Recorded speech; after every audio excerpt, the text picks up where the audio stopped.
The Galactic Council Chamber was the largest room ever built by any species in the known universe. It floated in the empty space between three star systems, a massive station made of white metal and crystal glass. Representatives from over 200 species gathered here to discuss trade, borders, and peace. Today, however, peace was about to die. Ambassador Kathvoran of the Dominion of 1,000 Suns walked through the main doors with 20 soldiers behind him. His species, the Vectari, stood 8 feet tall with gray skin, 4 eyes, and mouths full of sharp teeth. They had ruled this part of the galaxy for 10,000 years. They had crushed every species that stood against them. They had never known defeat. Kathvoran's heavy boots echoed through the silent chamber. Every representative watched him with fear in their eyes. The Velith delegation, small creatures with blue fur, were already shaking. The Morani ambassador, a tall being made mostly of flowing water contained in a suit, had turned dark with worry. Even the mighty Krethax, warriors who had fought the Dominion for centuries before losing, looked down at the floor. Everyone knew why Kathvoran was here. Everyone had heard the rumors.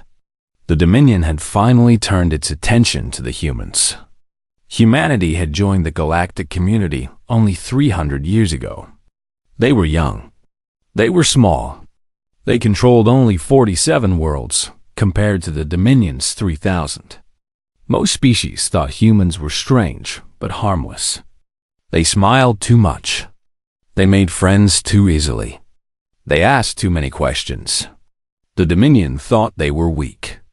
Kathvoran stopped in the center of the chamber. His 4 eyes scanned the room until they found what he was looking for. There, in a simple chair near the back, sat the human ambassador. Elena Vasquez was a woman of 52 years with gray hair tied back in a neat bun. She wore a simple black suit with a small Earth flag on her shoulder. She was reading something on her tablet and did not look up when Kathvoran entered. She did not seem afraid at all. This annoyed Kathvoran greatly. "Representatives of the Galactic Council," Kathvoran announced. His voice was deep and harsh. The translation devices everyone wore turned his words into their own languages. "I come with a message from the Supreme Throne of the Dominion." He raised one clawed hand. Behind him, his soldiers activated a holographic display. Suddenly, the chamber was filled with images of warships. Thousands of them. Tens of thousands. The largest fleet ever assembled in galactic history. 12,000 vessels of war, Kathvoran said proudly. Each one capable of burning a world to ash. Each one crewed by warriors who have never known defeat. This is the might of the Dominion. The Velith ambassador fainted. Several others looked like they wanted to run, but were too scared to move. Kathvoran smiled, showing all of his teeth. "And this fleet has a target." He turned to face Elena Vasquez directly. She finally looked up from her tablet. Her expression was calm, almost bored. "Humanity," Kathvoran said the word like it was something disgusting. "Your species has insulted the Dominion for the last time. You refused to give us your colony in the Kepler system. You rejected our very generous trade demands. You spoke to us as if we were your equals." He stepped closer to her. His soldiers spread out behind him. "We are not equals, human. We are your masters. You simply did not know it yet." From inside his armor, Kathvoran pulled out a rolled piece of material. It was old, very old, made from the skin of some creature that had died long ago. Strange symbols covered its surface, glowing with a faint red light. "This is the Scroll of Ending," Kathvoran announced. "It has been used only 7 times in our history. It is the formal declaration of total war. Every species that has seen this scroll is now dead or enslaved." He unrolled it slowly, letting everyone see the ancient writing. "The Dominion of 1,000 Suns hereby declares total war upon Earth and all human territories." You have 30 cycles to present your leaders for public execution. Any resistance will result in the complete destruction of your species. Your worlds will burn. Your children will serve us. Your history will be forgotten." He threw the scroll at Elena's feet. "This is your death sentence, human. What do you have to say?" The chamber was completely silent. Every eye was on Elena Vasquez. The other ambassadors expected her to cry, to beg, to plead for mercy. That was what every other species had done when faced with the Dominion's wrath. Elena looked at the scroll on the ground. Then she looked back at her tablet. And then, impossibly, she smiled. It was not a nervous smile. It was not a fake smile meant to hide fear. It was a real smile, the kind a person makes when they hear a funny joke. "Something amuses you?" Kethvorn growled. His 4 eyes narrowed with anger. "Do you not understand what I have said? Your species is about to die." "Oh, I understood perfectly," Elena said. Her voice was calm and clear. "I was just reading something interesting on my tablet. Would you like to hear it?" Kethvorn stared at her. This was not how this was supposed to go. Victims were supposed to be scared. They were supposed to beg. "It is a news headline," Elena continued. "From Earth. It just came through about 10 minutes ago." "I do not care about your primitive news," Kethvorn snapped. "You should." Elena stood up slowly. She was much shorter than Kethvorn, barely reaching his chest. But somehow, in that moment, she did not seem small at all. The headline reads, "Project Prometheus Successful. Humanity achieves faster than light communication across all colonial networks. Real-time coordination now possible." She let those words hang in the air. Kethvorn's expression changed slightly. He did not understand yet, but something in his gut told him this was important. "Do you know what that means, Ambassador?" Elena asked. "That you can watch your colonies die at the same time." Kethvorn replied with a cruel laugh. "No." Elena's smile faded, replaced by something harder. Something colder. "It means that as of this morning, humanity is no longer fighting as scattered colonies. We are fighting as one single civilization. 8 billion humans on Earth, 40 billion across our colonies. All of them connected. All of them coordinating. All of them very, very angry." She stepped forward, and Kethvorn, conqueror of worlds, took a step back without meaning to. "You studied us before making this declaration, did you not?" Elena continued. "You saw that we fight among ourselves constantly. Our nations argue. Our colonies have rivalries. You thought we were divided. You thought you could destroy us piece by piece. You are divided," Kethvorn said, but his voice was less confident now. "We were divided," Elena corrected him. Past tense. That ended the moment you made your announcement. "You see, Ambassador, you missed something very important about humans. Yes, we fight each other all the time. We argue about everything. We have wars over the smallest things." She stepped even closer. "But the moment an outside threat appears, the moment someone threatens our home, our families, our species, every single fight between us stops. Instantly. Completely. Every war, every grudge, every argument becomes meaningless. We stop fighting each other and start fighting together." Elena picked up the scroll of ending from the ground. She looked at it for a moment, then folded it neatly and put it in her pocket. "You just gave 48 billion humans a common enemy, Ambassador. You just united our entire species against you. And you did it on the same day we gained the ability to fight as one." She smiled again, and this time there was no warmth in it at all. "Thank you for the gift." The silence in the Galactic Council chamber lasted for a very long time. Nobody moved. Nobody spoke. Every representative was staring at the small human woman who had just thanked the most powerful empire in the galaxy for declaring war on her people. Kethvorn's 4 eyes blinked rapidly. His mind was trying to process what had just happened. In all his years as a diplomat and warrior, no one had ever responded to the scroll of ending like this. Species begged. Species cried. Species offered everything they had to avoid destruction. They did not smile. They did not say thank you. "You are insane," Kethvorn finally said. "Your bravery means nothing. Words cannot stop our fleet. Confidence cannot block our weapons. You will die like all the others." Elena tilted her head slightly. "Perhaps, but I do not think so." She touched her tablet and sent a signal to her aide, a young man named David Chun, who had been standing quietly near the wall. David stepped forward and activated his own holographic display. The images of Dominion warships disappeared. New images took their place. These were human ships dotted first. Kethvorn wanted to laugh.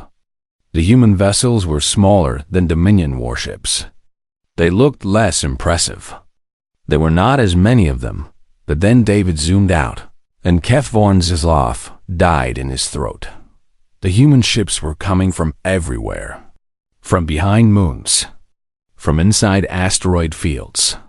From hidden stations that no scanner had ever detected. Thousands of them. Tens of thousands. Ships that humanity had been building in secret for centuries. "You think we forgot the First Contact War?" Elena asked quietly. Kethvorn remembered that war. It had happened 250 years ago, when humanity first met the wider galaxy. A minor Dominion vassal species had attacked human colonies, thinking them easy prey. The humans had won that war, but just barely. The galaxy had dismissed it as luck. "We never forgot," Elena continued. "Every year since then, we have been preparing. Every credit we earned went into defense. Every scientist we trained worked on weapons. We built shipyards in places no one would think to look. We created technology we never shared with anyone." She pointed at one section of the holographic display. It showed a massive structure hidden behind Saturn, one of the planets in humanity's home system. "That is Titan Station," Elena said. "It is not a colony. It is not a research center. It is a weapons platform the size of a small moon. We built it in secret over 150 years. Its main gun can destroy a warship from the other side of a solar system." Kethvorn stared at the station. His military mind was already calculating. A weapon like that, in a defensive position, could hold off a fleet many times its size. "You are bluffing," he said, but his voice shook slightly. "Am I?" Elena gestured to David, who changed the display again. "This is the current position of your 7th Fleet, the one you sent to attack our colony on New Manila." The display showed 2,000 Dominion warships approaching a human world. It was supposed to be the first strike, the opening move of the war. "And this," Elena said, "is what happened to them 3 hours ago." The display changed to show a recording. The 7th Fleet dropped out of hyperspace near New Manila, weapons ready, expecting to find a defenseless colony. Instead, they found Titan Station. The station had moved. Somehow, impossibly, humanity had built engines big enough to move a moon-sized weapons platform across space. It was waiting for the Dominion fleet like a spider waiting for flies. The recording showed the first shot. A beam of white light so bright it hurt to look at, even in a hologram. When it faded, 400 Dominion ships were simply gone. Not destroyed. Not damaged. Gone. Turned to atoms in less than a second. The Dominion fleet tried to retreat. They turned their ships and ran. But human vessels were already behind them. Not warships, but something stranger. Cargo ships. Mining vessels. Passenger transports. Civilian ships that had been quickly fitted with weapons and sent to fight. Who are those pilots? The Velith ambassador asked in a shaky voice. He had woken up from his faint and was now watching with wide eyes. Volunteers, Elena answered. Farmers from Mars, miners from the asteroid belt. Teachers, doctors, construction workers. When we announced that the Dominion had declared war, we asked for people willing to fight. Within 6 hours, 10 million humans had signed up. We could not build ships fast enough to hold them all. The recording showed the civilian ships closing in on the fleeing Dominion vessels. They were not elegant. They were not graceful. They were ugly, patched together things held together by hope and anger. But there were so many of them. The Seventh Fleet is gone, Elena said simply. 2,000 ships. Your Admiral Irethka surrendered an hour ago. He sent a message to your homeworld before he did. Would you like to know what it said? Kethvorin did not answer. He could not answer. His mouth had gone dry. Elena told him anyway. He said, They are not surrendering. They are not retreating. They are laughing. The humans are laughing. She let those words sink in. We laugh when we are scared, Elena explained. We laugh when we are angry. We laugh when we are about to do something dangerous. It confuses other species. They think we are not taking things seriously. But the truth is the opposite. When humans laugh in battle, it means we have decided to win or die trying.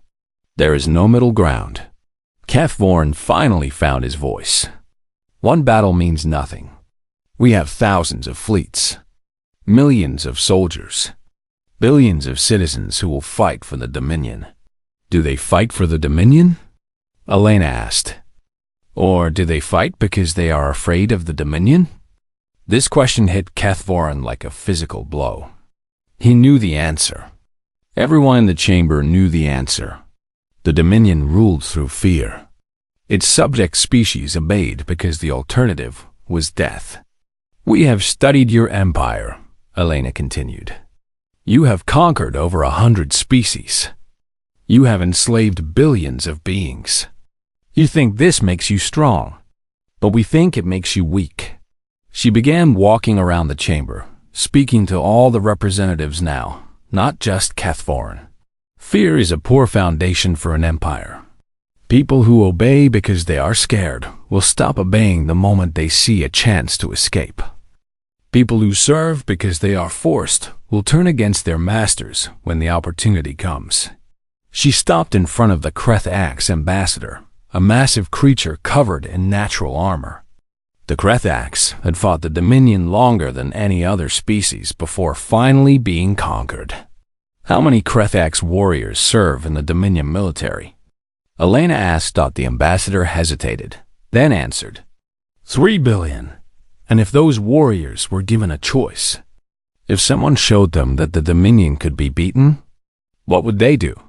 The Krethax ambassador did not answer with words, but his eyes, deep and ancient, burned with something that Kethvorin recognized. It was hope. It was hatred. It was the dream of revenge that had lived in his people for 500 years.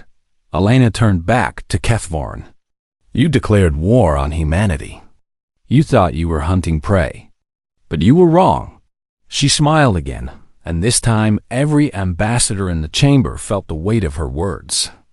You just woke up a predator. And worse than that, you just showed every species in your empire that predators exist. That the Dominion can be challenged. That fear is not the only option. She walked back to her seat and sat down calmly. Your war has already begun, Ambassador. But I do not think it will end the way you expect.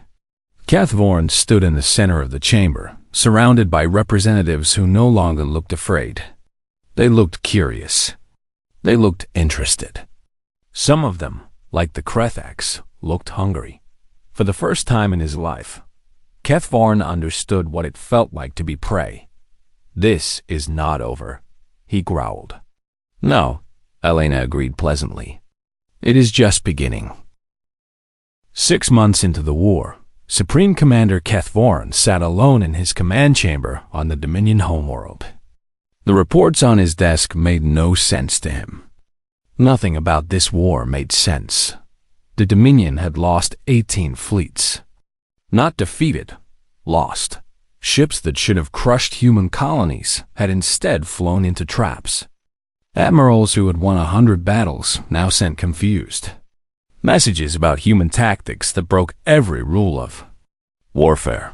The latest report was from Admiral Lexarn of the 9th Fleet. His ships had surrounded a human colony called New Singapore. Victory should have been certain. 10 Dominion warships for every human defender. Standard procedures said to demand surrender, execute the leaders, and enslave the population. But when Lexarn demanded surrender, the humans had done something strange. They had sent a message back. Not words of defeat. Not begging for mercy. They had sent music. Kethvorin had listened to the recording. It was a human song, loud and angry, with words about never giving up and fighting to the last breath. While this song played, every human ship in the system charged straight at the Dominion fleet. They were outgunned 10-1. They should have been destroyed in minutes. Instead, they fought for 6 hours.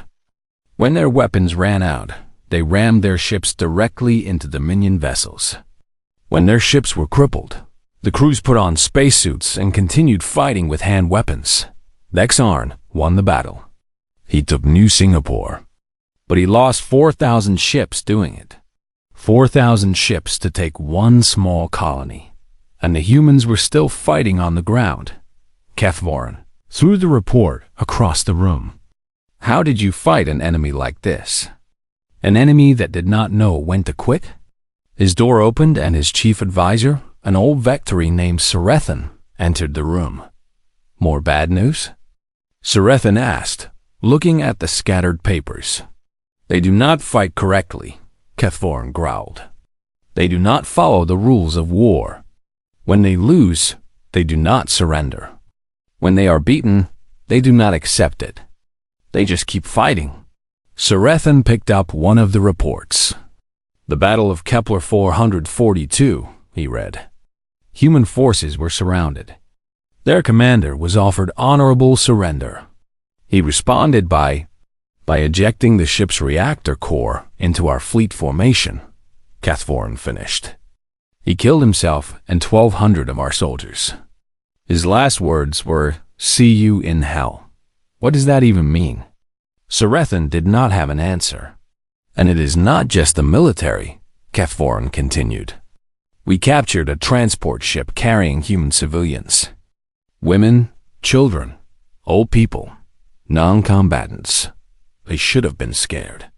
They should have cooperated. What did they do? The children threw rocks at our soldiers. The old people refused to answer questions. One grandmother bit a guard's finger off. Kethvorin shook his head. A grandmother, 70 years old. She bit through armor. Sarethan sat down slowly. I have heard similar reports from across the front lines. Human prisoners do not behave like prisoners. They escape constantly. When they cannot escape, they cause trouble. They steal tools. They break equipment. They teach other prisoners to resist. They are impossible, Kethvorin said. They are human, Sarethan replied. And I am beginning to think we made a terrible mistake. Before Kethvorin could respond, an alarm rang through the command center. Red lights flashed. Officers began shouting orders. What is happening? Kethvorin demanded. A young officer ran up to him, her face pale with shock. Supreme Commander, we have detected unauthorized ships in the Dominion home system. How many? What type? The officer swallowed hard. 87,000 vessels, sir. Mixed types. They appear to be human. Kethvorin felt his blood turn cold. That is impossible. The human fleet is engaged on the border. They cannot be here. They are here, sir. The officer showed him the sensor data. And, sir, they are not just human ships. Kethvorin looked at the display. Mixed among the human vessels were ships of other designs. Krethax battlecruisers, Morani water carriers, Velith scout ships, vessels from a dozen species that were supposed to be loyal to the Dominion. Rebellion, Sarethan whispered. No, said a new voice from the doorway. Liberation. Keth Warren spun around. Standing in his command center, surrounded by armed guards who should have stopped her, was a human woman. She was young, maybe 30 years old, with dark skin and short hair. She wore simple clothes with no armor. How did you get in here? Keth Warren demanded. The woman smiled. We walked. Your guards are taking a nap. Do not worry. They will wake up with headaches, but nothing worse. Who are you? My name is Major Sarah Okonkwo. I am part of a human unit called the Ghosts. She stepped further into the room, moving like a shadow. We do not fight like normal soldiers. We do not use ships or big weapons. We go places we are not supposed to be and do things we are not supposed to do. Keth Varn reached for his weapon. It was not there. The woman was holding it, twirling it casually in her fingers. When did you? He started.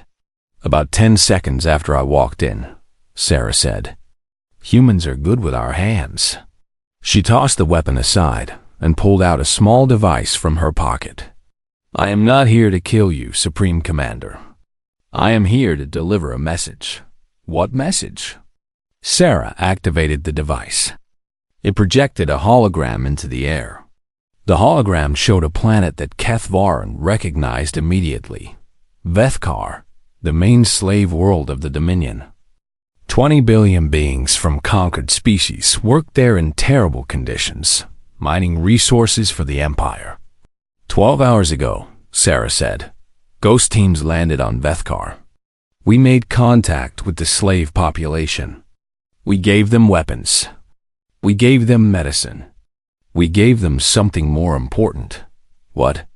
Keth Varn asked, even though he did not want to know the answer. Hope. Sarah changed the hologram. Now it showed crowds of aliens flooding through the streets of Vethkar.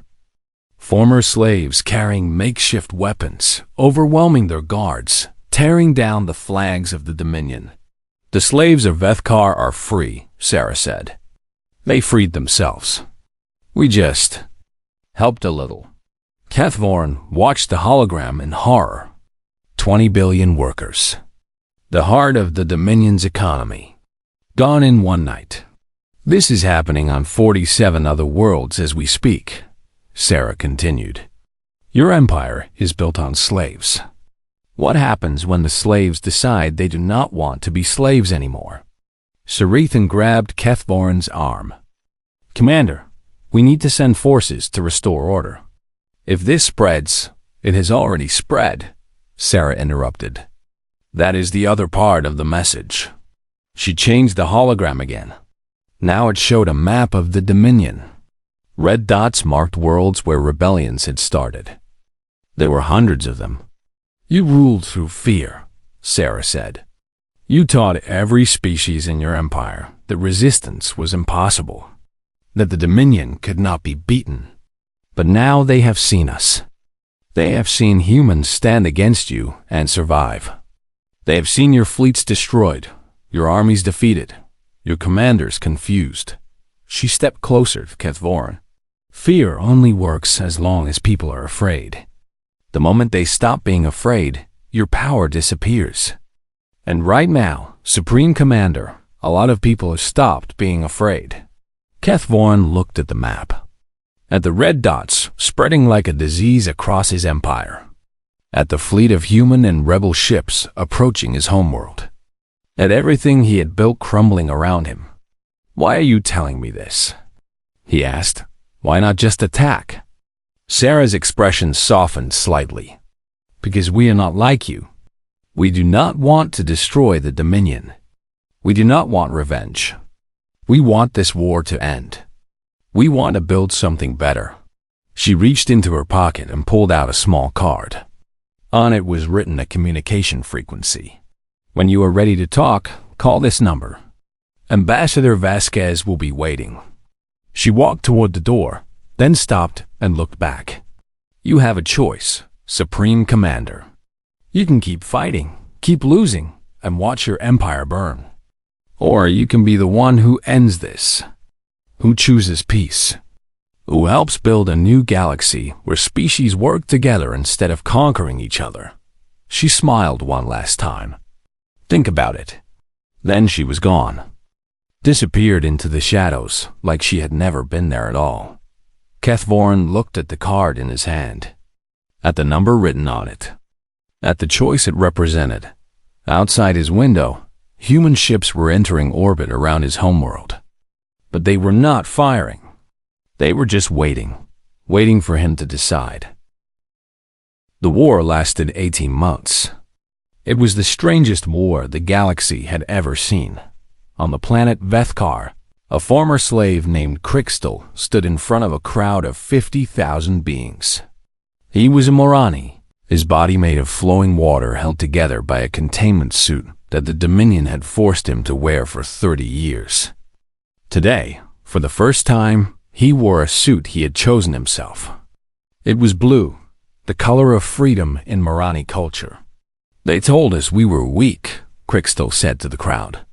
Morani, Velith, Krathax, and a dozen other species stood together, listening. They told us resistance was impossible. They told us we would be slaves forever. He pointed to the sky, where human transport ships were landing with supplies, medicine, and teachers. They were wrong. The crowd cheered. It was a sound that would have been impossible 1 year ago. Different species, former enemies, former rivals, all celebrating together. The Dominion had kept them divided for centuries, setting them against each other, so they would not unite against their masters. The humans had changed that not through conquest, not through force, through something the Dominion had never expected, kindness. When human soldiers landed on Vethkar, the slaves had expected another master. Instead, the humans shared their food. They treated the sick. They taught anyone who wanted to learn. They asked what the people needed and then tried to provide it. Why are you helping us? Crixtal had asked a human doctor named Maria Santos while she treated his injuries. Because it is the right thing to do, Maria had answered simply. Crixtal had not understood at first. The Dominion did not do things because they were right. They did things because they brought power or profit. The idea of helping strangers simply because they needed help was strange and wonderful, but the humans meant it. They asked for nothing in return. They did not demand loyalty or obedience. They just helped and slowly. The people of Vethkar began to believe that maybe, just maybe, the galaxy could be different. On the other side of Dominion space, Fleet Admiral Irethka sat in a human prison cell. He had surrendered after the destruction of the 7th Fleet 6 months ago. He had expected torture, execution, or at least harsh treatment. Instead, he had received a comfortable room, good food, and regular visits from a human counselor who wanted to talk about his feelings. I do not understand you, Irethka said to his counselor, a gentleman named Thomas Park. I destroyed 2 of your colonies before you caught me. I killed thousands of your people. Why do you not hate me? Thomas thought about this question for a moment. I do not know you well enough to hate you. I only know what you did. And what you did was terrible. But I believe you did it because that was what your culture taught you to do. That does not make it right, but it does make it understandable. In the Dominion, I would have been executed for losing a battle. We are not the Dominion. Thomas smiled gently. We believe that everyone can change. That yesterday's enemy can become tomorrow's friend. It does not always work. Some people choose to remain enemies forever. But we try anyway. Irethka was quiet for a long time. Then he asked, what will happen to me? That depends on you.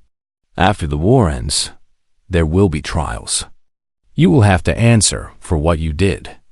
But if you cooperate, if you help us understand the Dominion, if you show that you want to change, there may be a future for you. A different future than you imagined. A future where I am not a conqueror. A future where you could be a teacher. Someone who helps others avoid the mistakes you made. Thomas leaned forward. Would that interest you? Erethka had never considered such a thing. In the Dominion, warriors fought until they won or died. There was no other path, but maybe there could be. Perhaps, he said slowly. I would like to think about it. Meanwhile, in the space between stars, the human fleet moved slowly through Dominion territory. They did not race toward the enemy homeworld. They did not burn planets or slaughter civilians. They moved carefully, system by system, offering each world a choice. Admiral James Okonkwo, father of the ghost operative Sarah, commanded the main fleet. He was an old man with white hair and tired eyes, but his mind was still sharp. Admiral, the Dominion garrison on Dex Prime is requesting terms of surrender, his communications officer reported. Tell them we accept. Standard terms. Officers will be detained for trial. Regular soldiers can return to their families. Civilians will receive humanitarian aid. The officer hesitated. Sir, intelligence suggests the garrison commander ordered the execution of 300 human prisoners last month. Admiral Okonkwo closed his eyes for a moment. He thought of those 300 humans. He thought of their families, who would never see them again. He thought of the anger burning in his chest. Then he opened his eyes. Standard terms, he repeated. The commander will face justice at trial, but we will not become what we are fighting against. Yes, sir. This was the hardest part of the war, not the fighting. Fighting was simple. The hard part was staying human while you did it. The hard part was showing mercy to people who had shown none. But Admiral Okonkwo believed it was necessary. If humans became as cruel as the Dominion, then even winning the war would be losing it. Back on the Dominion homeworld, Catvorn had not slept in 3 days. The map in his command center now showed more red than any other color. Rebellions on over 2,000 worlds. Fleets destroyed or defected. Trade routes cut. Supply lines broken. His empire was dying, and the humans just kept coming. Not rushing. Not attacking with overwhelming force. Just moving forward, system by system, winning the war through patience and persistence. His advisors urged different strategies. Attack Earth directly. Use the remaining superweapons. Kill hostages to discourage rebellion. Each suggestion was more desperate than the last, but Catvorn kept thinking about what the ghost woman had said. About building something better. About choosing peace. Supreme Commander, Sarethan said, entering the room. The humans have taken the Vertex system. Our last major shipyard is gone. Catvorn did not respond. Sir, we need to act. We need to do something. Do we? Catvorn asked quietly. He pulled out the card that Sarah Okonkwo had given him. The communication frequency was still written on it. Or do we need to accept that we have already lost? Sarethan stared at him. You cannot be considering surrender. I am considering survival. Catvorn turned to face his old friend. The Dominion as we knew it is finished. The slaves are free. The fleets are broken. The fear that held everything together is gone. We can fight to the last soldier, kill ourselves for nothing, and be remembered as monsters. Or we can stop. We can change. We can be remembered as the ones who chose to end the war. The Supreme Throne will never agree to this. Catvorn smiled grimly. The Supreme Throne died 3 days ago. Natural causes, officially. Probably poison, realistically. The Council is fighting over succession. Nobody is really in charge anymore. He looked at the card again. Except me. I have the remaining military forces. I have the authority to speak for what is left of the Dominion. He took a deep breath. and I'm going to call this number."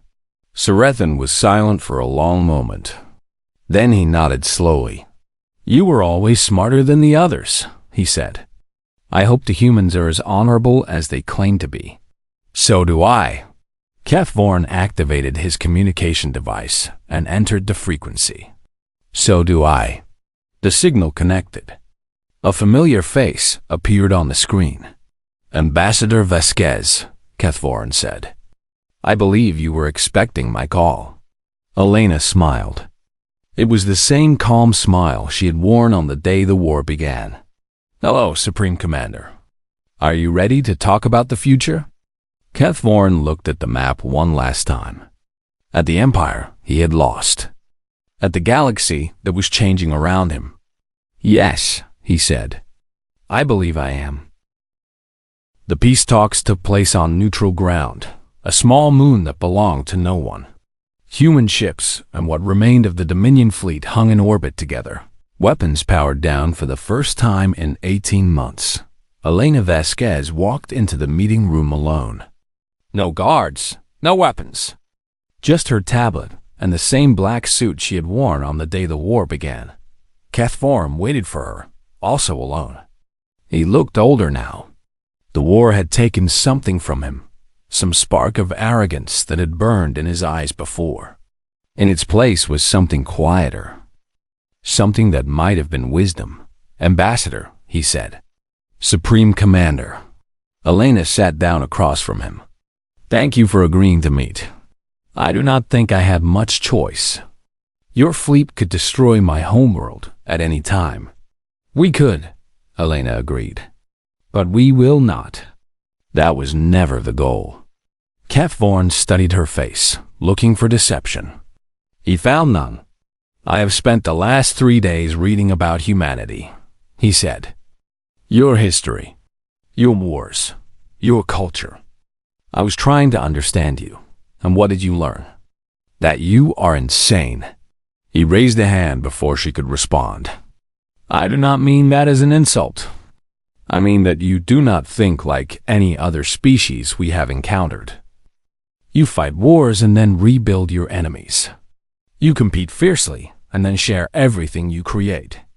You argue about everything but unite against any outside threat." He leaned forward. "And you believe in things. Not just power, not just survival. You believe in ideas like freedom and justice and equality. Ideas that have no physical form, that cannot be held or measured.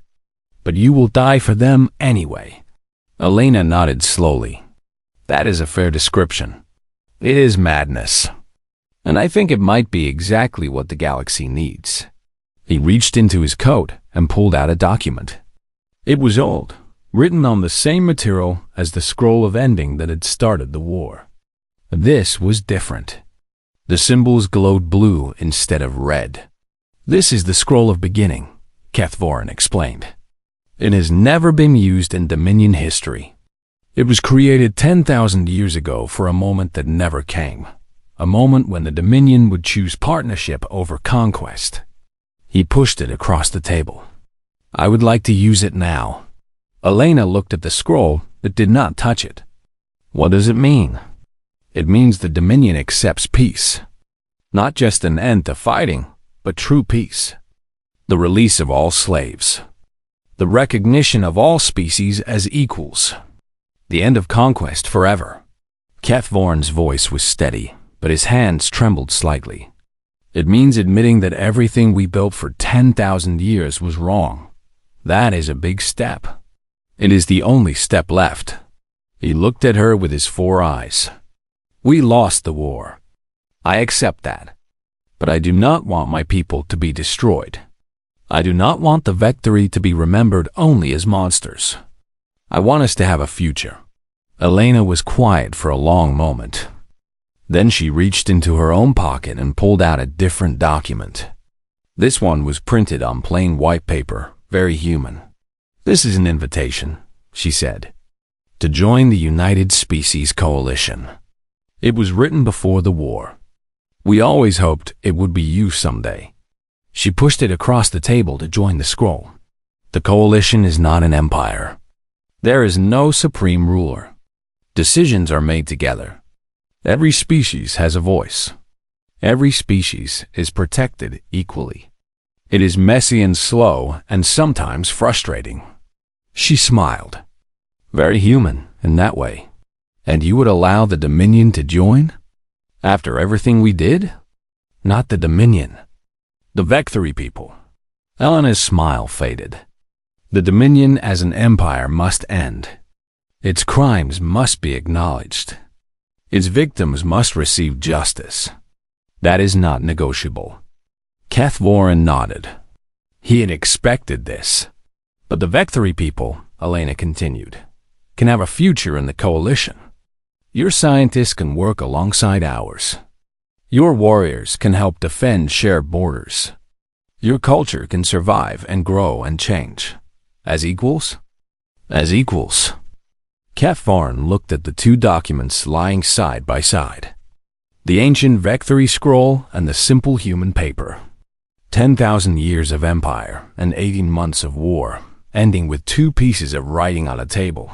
Why? He asked. Why offer us anything? You could crush us completely. Take everything we have. Make us pay for every life we took.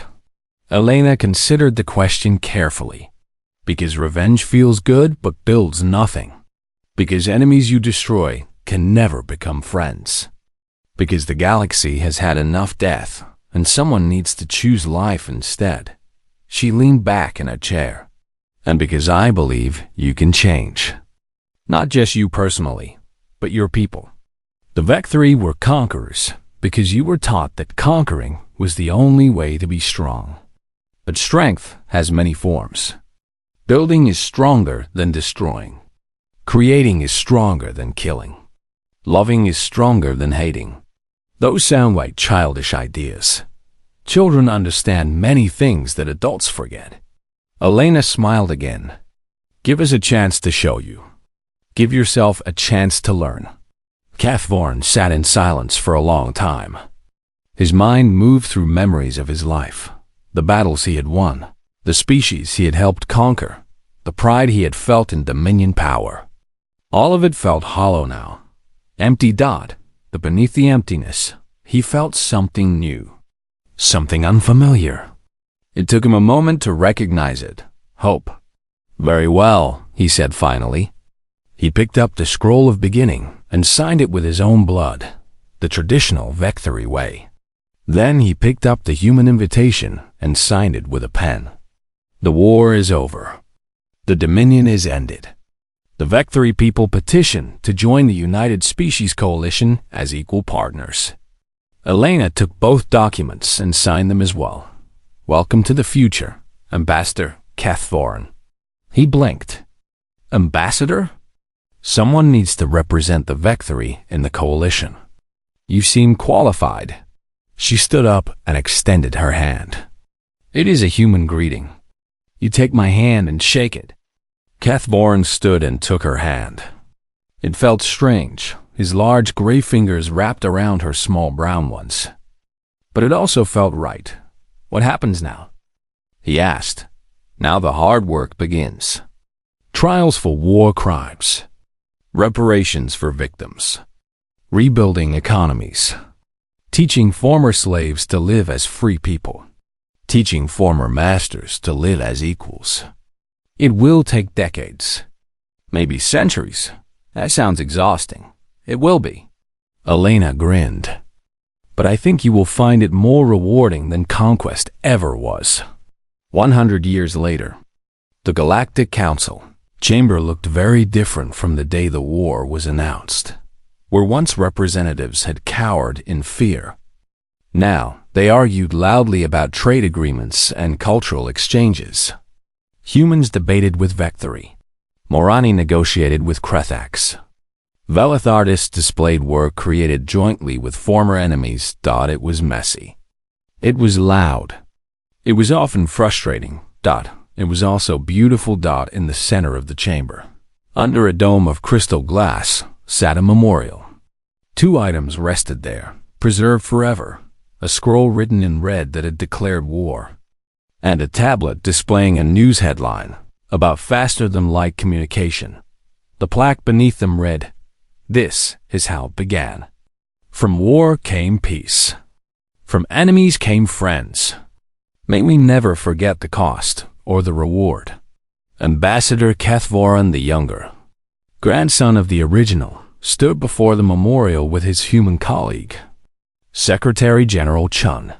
They were attending the centennial celebration of the peace. "My grandfather often spoke of that day," Cathvoran the Younger said. "The day Ambassador Vasquez smiled at a declaration of war. He said he had never been more terrified in his life." "My grandmother spoke of it too," Chun replied. "She said your grandfather was exactly as arrogant as she expected, but also brave. It takes courage to admit when you are wrong. He said the humans taught him that." Cathvoran the Younger looked at the memorial. "He said you showed him that strength does not come from conquest. It comes from choosing peace when war would be easier." Chun nodded. "And your people taught us that redemption is always possible, that yesterday's enemy can become tomorrow's partner." Around them, the council continued its noisy debate. Somewhere in the crowd, a Marani was laughing at a Veloth joke. A group of human and Vecthory children ran past, playing some game that combined elements from both cultures. "Do you think they knew?" Cathvoran the Younger asked. "Our grandparents? Did they know what they were building?" Chun smiled. "I think they hoped. And sometimes hope is enough." The lights of the council chamber reflected off the crystal dome, casting rainbows across the memorial. Below the preserved war scroll and the simple tablet, flowers from 100 worlds lay in tribute. The galaxy had changed. Not through conquest, not through war, through something much harder and much more powerful. Through choosing to be better, through believing that enemies could become friends, through a simple smile in the face of destruction, and the unshakable human faith that somehow, someway, things would work out. They had been right, and the galaxy would never be the same.